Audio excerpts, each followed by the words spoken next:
बिस्मिल्लाहिर्रहमानिर्रहीम। अस्सलाम वालेकुम स्टूडेंट्स। आज हम इकनॉमिक्स में चैप्टर नंबर 11 शुरू करेंगे, थ्योरी ऑफ प्रोडक्शन यानी नज़रिया पैदाइश और रवैया फर्म।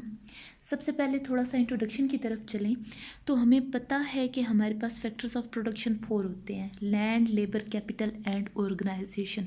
जितनी भी अशिया व खिदमात बनती हैं वो इन चारों के मरहूने मिन्नत हैं, यानी इन चारों फैक्टर्स की मदद से हम किसी भी चीज़ को बनाते हैं।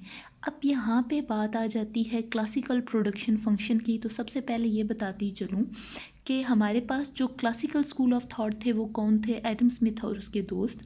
उनके मुताबिक अकॉर्डिंगली द क्लासिकल और short run production function is stated as Q is equal to F of L. Q से मुराद यहाँ पे हम प्रोडक्शन लेंगे, आउटपुट लेंगे, ये फंक्शन है यानी तफाल, और ये L से मुराद हमारे पास लेबर है, यानी प्रोडक्शन डिपेंड करती है नंबर ऑफ़ लेबर पे। यहाँ पे ये जो K है, K से मुराद कैपिटल है यानी सरमाया, इसको हमने कांस्टेंट फ़र्ज़ किया हुआ है। हम ये कह रहे हैं शॉर्ट रन में ये चेंज नहीं होगा। Where Q represent total output, L represent units of labor and K represent capital which is constant here। यहाँ पे कैपिटल को हम K से डिनोट करें और हम कह रहे हैं कि कैपिटल कांस्टेंट है। The new classical production function, new classical में आ जाएंगे अल्फ्रेड मार्शल और उसके दोस्त, is concern with long run period. Long run represents that particular period where all factors of production are variable. हम ये बात करें कि लॉन्ग रन में जितने भी फैक्टर्स ऑफ प्रोडक्शन होते हैं वो वेरिएबल होते हैं, यानी कि वो चेंज हो जाते हैं, उसमें कांस्टेंट कुछ भी नहीं होता। अरसे तवील में इतना लंबा टाइम होता है हमारे पास कि हम अपने प्लांट का साइज़ या नंबर ऑफ़ लेबर हम कुछ भी चेंज कर सकते हैं। For example, if in any period the firm is in a position to change its plant and units of labor, यानी किसी भी टाइम क्या कर सकती है फर्म के प्लांट का साइज़ भी चेंज कर सकती है और नंबर ऑफ़ लेबर भी चेंज कर सकती है। Such situation will represent long run period, ये सिचुएशन लॉन्ग रन पीरियड कहलाता है। अकॉर्डिंगली द न्यू क्लासिकल और long run production function is stated as Q is equal to F of L and K, यानी production depend करती है number of labour पे भी और कैपिटल पे भी। अच्छा, शॉर्ट रन में हमने कैपिटल को कांस्टेंट फ़र्ज़ किया हुआ था, लेकिन लॉन्ग रन में हम कुछ भी कांस्टेंट फ़र्ज़ नहीं करेंगे, सारी जो फैक्टर्स होंगे वो वेरिएबल कहलाएंगे। It is also stated that production function in general form is written as where all the inputs are variables, कि लॉन्ग रन में जितने भी हमारे पास इनपुट्स होंगे वो वेरिएबल्स हो जाएंगे, यानी वो चेंज हो सकते हैं। Q is equal to F of L K N, और यहाँ पे हमारे पास टेक्नोलॉजी दी हुई है। Where N is equal to natural resources, TECH is equal to technology, ठीक है, और एल से लेबर है और के से हमारे पास कैपिटल है। After this brief review of production function we start with classical production function which is also known as production function of one variable input, क्योंकि यहाँ पे हमने सिर्फ वन वेरिएबल इनपुट लिया है, यानी कि हम सिर्फ यहाँ पे लेबर की बात कर रहे हैं यहाँ पे। अब हमारे पास क्या है? In this context we will see different features of classical production function as told above. That classical production function is concern with short run, यानी classical production function short run से कंसर्न कर रहा है, हम सिर्फ अरसा कलील की बात कर रहे हैं।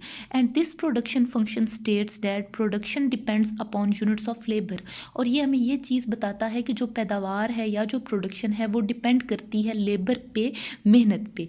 Only while capital etcetera is kept constant, और कैपिटल को हम यहाँ पे कांस्टेंट फ़र्ज़ कर रहे हैं, हम ये कह रहे हैं कि कैपिटल चेंज नहीं होगा, यानी कि Q is equal to F of L और K हमने यहाँ पे कांस्टेंट फ़र्ज़ किया हुआ है। Classicals are of the view that keeping the other factors constant if we go on employing the units of labour. अच्छा, इसमें हम ये बात देख रहे हैं कि जैसे जैसे हम नंबर ऑफ़ लेबर चेंज करेंगे तो जो हमारी टोटल प्रोडक्शन है वो मुख्तलिफ रेट के साथ चेंज होगी, इंक्रीज़ होगी, डिक्रीज़ होगी और कांस्टेंट होगी। It's mean if marginal product increases such will demonstrate the operation of law of increasing return। अगर हमारी मुख्ततिम पैदावार या हमारी MP इंक्रीज़ होगी तो वो क्या कहलाएगा? Law of increasing return. If MP remains constant, such depicts the situation of law of constant return. अगर MP चेंज नहीं होगी, कांस्टेंट होगी, तो ये कानून यकसानी हासिल कहलाएगा या लॉ ऑफ कांस्टेंट रिटर्न कहलाएगा। यहाँ पे MP से मुराद हम लेंगे marginal productivity. And if MP falls, such situation means the law of decreasing return. अगर MP फाल होगी, गिरेगी अगला मजदूर लगाने से, तो ये सिचुएशन कहलाएगी कानून तकलील हासिल।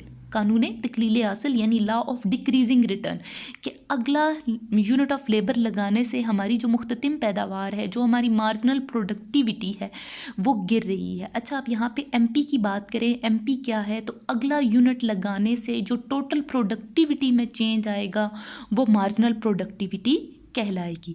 All this denotes that the classical production function describes the three laws of production, but nowadays these three laws of returns are presented with one law, the law of variable proportions. Before presenting law, we explain certain concepts pertaining to this law. सबसे पहले हम देखेंगे TP क्या है और AP क्या है।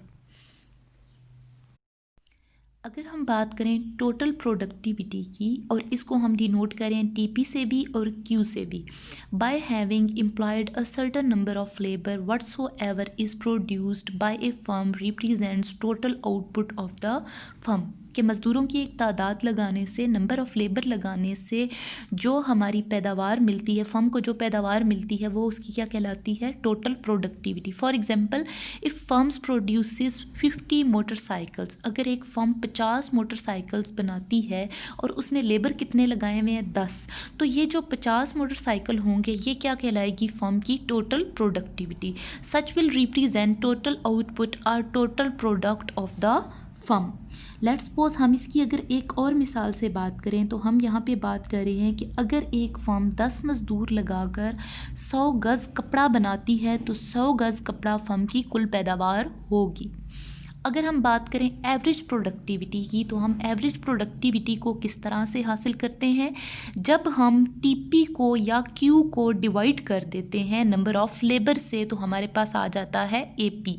If we divide total product by the units of labour we will get AP. It is as AP is equal to TP divided by L is equal to Q divided by L, या हम इसको T P divided by L भी कह सकते हैं और Q divided by L भी कह सकते हैं।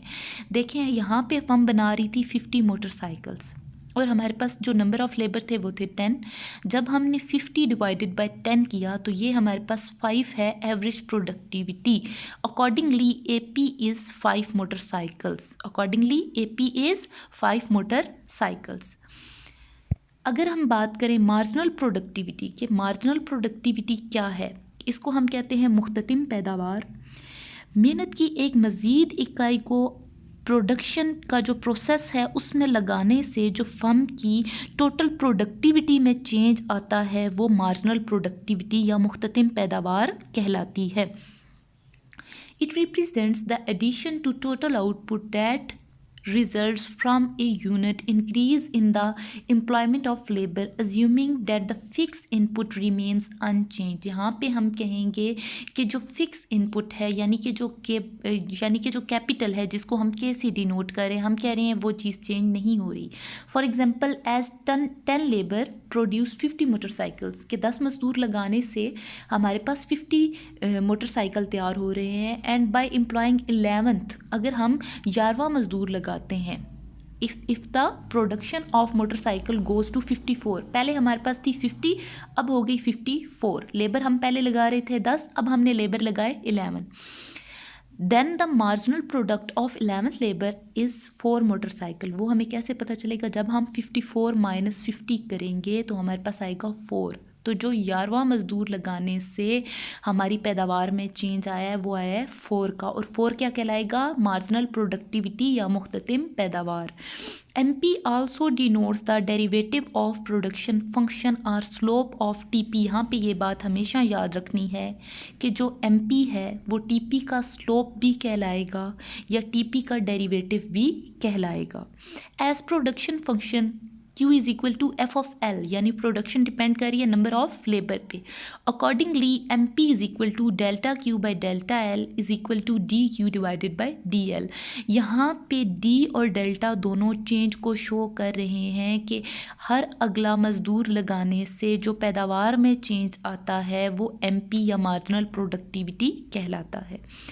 After discussing the concepts of TP, AP and MP, we present the law of variable proportion। ये लॉ हमारा बहुत इंपॉर्टेंट लॉ कहलाता है, कानून मुतग़य्यर तनासबात। अब हमें समझ आ गया कि TP क्या है, AP क्या है और MP क्या है। हमने TP में देखा कि अगर 10 मज़दूर लगाने से कोई फर्म 50 मोटरसाइकिल बना रही है तो वो 50 मोटरसाइकिल्स उसकी क्या कहलाएगी, टोटल प्रोडक्टिविटी या कुल पैदावार।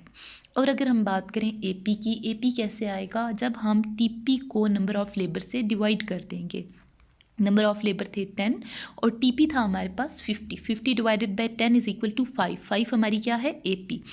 हम बात करें एमपी की, तो यहाँ पे हमने फ़र्ज़ किया कि पहले हमने 10 मज़दूर पैदावार में लगाए हुए थे, अब हम 11 लगा रहे हैं। हमारी पैदावार जब 10 थी मज़दूर तो पैदावार थी 50, अब हमने 11 मज़दूर किए तो पैदावार हो गई 54। और जब हम 54 में से 50 को माइनस करेंगे तो जो 4 होगा वो हमारे पास एमपी होगा, यानी हर अगला यूनिट लगाने से जो टोटल प्रोडक्टिविटी में चेंज आएगा वो क्या कहलाएगी, मार्जिनल प्रोडक्टिविटी।